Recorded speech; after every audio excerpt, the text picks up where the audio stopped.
After several rounds, the action actually seemed to give the pirate a second wind, and he seemed to swim with more vigor. I thought to myself. My counterpart's mag ran out, and he seemed kind of disappointed.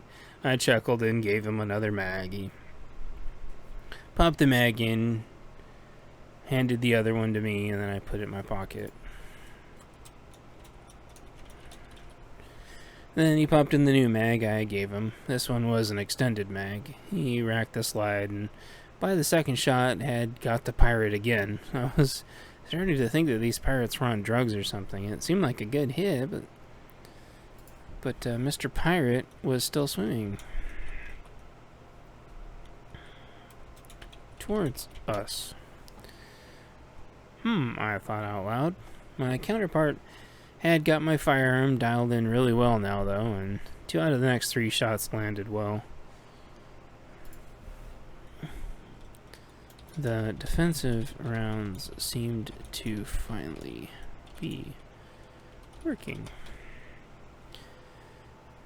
That was enough for the pirate, and he finally stopped moving.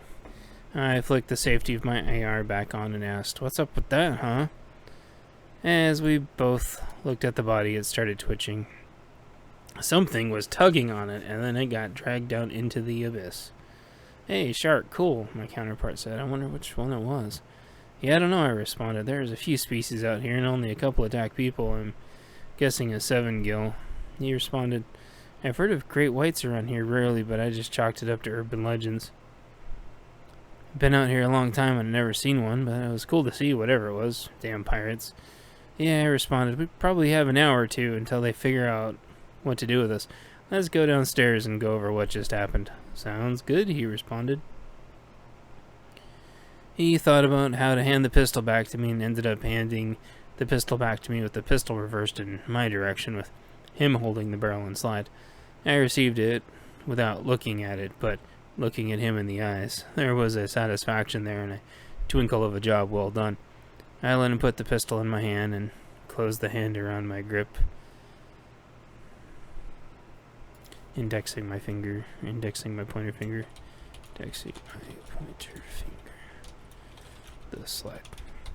We both nodded to each other, and he let go, and I lifted my shirt and reholstered my backup sidearm back into concealment. I turned my red dot back off and closed the lens cap. We started walking back around to the door that got unlocked moments earlier, and when we got closer, he scurried on ahead. I imagined for a second him trying to lock me back out, and then grinned. He held the door open for me, and then we went inside. "Thank you," I said. "You are most welcome," he responded. He locked the door behind me and then ran over to the other side of the office to make sure they were still gone, and they were. I picked up my backpack, and then we went down to the grand stair hall to a secret lair in the hull of the ship. He waved a badge over a secret area, and a bolt opened from inside somewhere. He pressed a panel, and it leveraged the door open. He held the door open again and said, "After you." Chapter 16, The Missing Piece, Hull, Morning, Day 2. I was sure at this point to not let my guard down. He didn't have a big pipe in his hand or anything he could bonk me with, but I erred on the side of caution. As soon as I went in, I found a place to scoot over to the side so he could go ahead of me. But when I stopped and scooted to the side, he stopped as well. Then he said he wanted to show me around. He handed me a copy of the floor plan of the ship, sans the hull, for future reference as a sign of trust.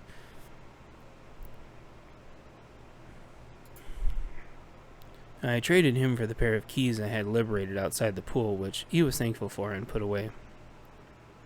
He explained that we were in the hull of the ship, which was kept secret, so the ship's patrons wouldn't have caused any issues. He said he would give me a brief introduction to the area, and I let him know that would be very nice.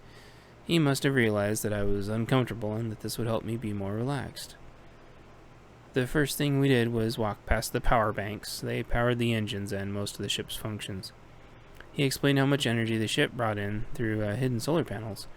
There were some on the roof in a garden that grew fresh fruits and vegetables. There were also solar panels worked into all the siding on the yacht that were transparent, tinted windows. He walked me to the next area. I noticed the hot water tanks as we walked. He explained that the passive power systems brought in enough energy to work all the cameras and the doors, and enough to charge his equipment. He asked if I needed to charge my equipment, and I respectfully declined. He showed me the cameras and showed me where they came in from. We took a moment to look at the cameras and make sure no pirates were making an abrupt second run. It was unlikely, but it was good to make sure. The sun was high enough in the sky now to where we could see a mile or so out to the west where they were coming in from. We checked the other directions as well, but it was nice to be able to see quite far in the westerly direction.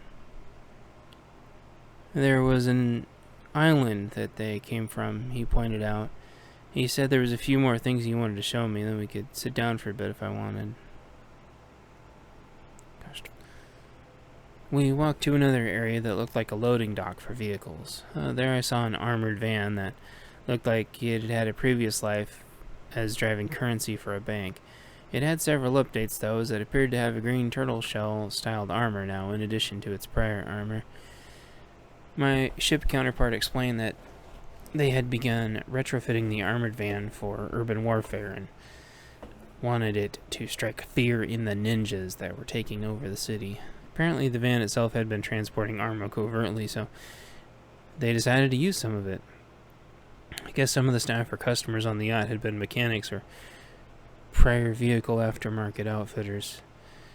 They realized they could never go back to land when the ninjas phased out and the new government fully took over. The turtle van, as they affectionately called it, just stayed here hiding. They could never let the other side get a hold of the armor anyways. It was all military vehicle plating. Even the armored civilian van alone would give them an advantage. The vehicle plating would be a force multiplier that was immeasurable. I agreed. He explained they were supposed to make a drop-off to Bremerton as part of their tour, but obviously it didn't happen. That's where they ideally would have dropped the armor back off for safekeeping. The thought hung in the air for a moment, and we moved on to food storage. He explained that they had enough food to last 60 people for several weeks. They dropped half off to go to the mainland and had enough to last a month or more if augmented with fresh food from the garden that he was able to fish. He also explained that they had crab pots, but without the main engine on, he couldn't lower the internal access to the ocean floor. I was confused as to what he was talking about, but thankfully this was the next stop on our tour. In the hull, there was an area that was closed off and could be flooded that actually had a hydroplane in it. It could lift up on hydraulics and then would be at appropriate sea level to shoot out. My tour guide explained that the customers loved this, and they were the same mechanics that kept the hydroplane in order when the ones that had kept the hydroplane in order were the ones that worked on the armored van. The hydroplane's designation was Annie, which was short for Anastasia, I was told. Annie was sky blue and had an aggressive red shark face painted internally on the U-shape that extended forward of the cockpit. I remember loving hydroplane racing as a kid. That was our version of NASCAR and Formula One, and I missed it so much. I had to remain focused, though. I didn't want to let my guard down for a second. I looked around and had lost my counterpart for a second and saw him walking back to the security monitors. "I want to make sure we have eyes on them," he said to me. I responded that that was a good idea.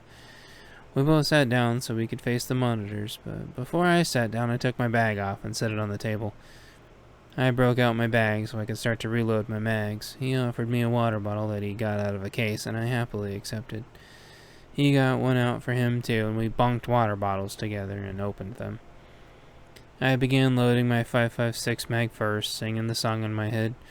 Oh, wee oh, there's a demon inside. As I put each bullet in, bullet by bullet. Oh, wee oh, just like Jekyll and Hyde.